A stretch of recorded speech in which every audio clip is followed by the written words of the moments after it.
मैं अभी राजभवन से वापस आया हूँ। माननीय लेफ्टिनेंट गवर्नर साहब से मेरी मुलाकात हुई। मुलाकात के दौरान मैंने उन्हें नेशनल कॉन्फ्रेंस, कांग्रेस, सीपीएम, आम आदमी पार्टी और जिन इंडिपेंडेंट्स के तरफ से नेशनल कॉन्फ्रेंस को समर्थन की चिट्ठी मिली है, उन्हें उन चिट्ठियों को मैंने लेफ्टिनेंट गवर्नर साहब के हवाले किए और उनसे गुजारिश की कि जल्द से जल्द वो तारीख मुकर्रर करें ताकि यहाँ ओथ लिया जाए और लोगों की चुनी हुई हुकूमत जो है अपना काम संभाले। किस तारीख को सर ओथ सेरेमनी? अब ये लंबा सिलसिला रहेगा क्योंकि ऐसा नहीं है कि एक इलेक्टेड गवर्नमेंट को दूसरे इलेक्टेड गवर्नमेंट का जो है में तब्दील होगा। सेंट्रल रूल है, यूनियन टेरिटरी है और गवर्नर साहब को एक अपने कागज तैयार करके पहले राष्ट्रपति भवन भेजने हैं। राष्ट्रपति भवन से वो फिर होम मिनिस्ट्री में जाते हैं। होम मिनिस्ट्री अपना उसमें प्रोसीजर करके वो जो उनको अपनी कागजी कार्रवाई करनी होती है वो सारा करके वापस आ जाता है। तो फिलहाल हमें ये कहा गया है कि इसमें 2-3 दिन तो लग ही जाएंगे। तो अगले हफ्ते ट्यूसडे वेंसडे से पहले मुझे उम्मीद नहीं है। उम्मीद की जा रही है कि अगर ये सारा जल्दी हो जाता है तो वेंसडे को हम ओथ सेरेमनी यहाँ कर लेंगे। ऐसा कयास लगाया जा रहा था कि इंडिया अलायंस के तमाम बड़े नेता इस ओथ सेरेमनी में मौजूद रह सकते हैं, तो किन अब आप अभी वो आप फारूक साहब से बात करिए। इंडिया ब्लॉक के लीडर वो हैं और इन्विटेशंस अगर जाएंगे तो उनके तरफ से जाएंगे।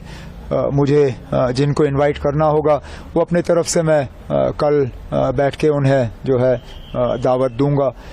लेकिन फिलहाल तो अब ओथ की तैयारी हो रही है। सर, आज कांग्रेस लीडर्स भी मिलने आए थे, तो क्या कोई डिमांड्स या कुछ नहीं? उन्होंने डिस्कशंस तो हमारी रहती हैं, हम मिलके हुकूमत बना रहे हैं। उनका जो है लेटर ऑफ सपोर्ट हमें हासिल हुआ है और उन्होंने आज अपनी बैठक की।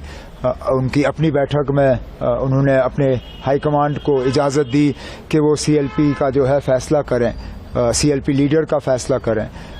तो हमने जो अपनी अंदरूनी बातें करनी थी वो हमने की। सर, काफी इंडिपेंडेंट कैंडिडेट्स भी अब ज्वाइन इन कर रहे हैं एनसीएम ने देखा पिछले कुछ दिनों में, तो क्या स्पेकुलेशन है कि और जो बाकी हैं वो भी ज्वाइन कर देंगे, ऐसा कुछ? न, ऐसी बात नहीं है। ये आमतौर पे वही लोग हमारे साथ जुड़ रहे हैं जो पहले भी हमारे साथ जुड़े हुए थे।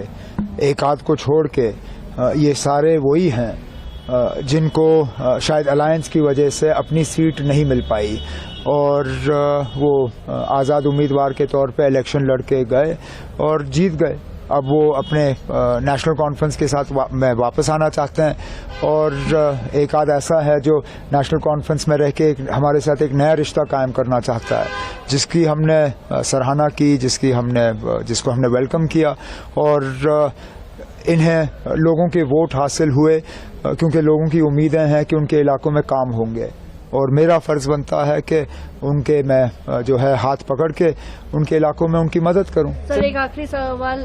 इल्तिजा मुफ्ती जी क्लेम कर रही हैं कि बिज बिहारा में एनसी के वर्कर्स जो है वैंडलिज्म कर रहे हैं, they are attacking their workers. How do you? मुझे कुछ नहीं कहना इसमें।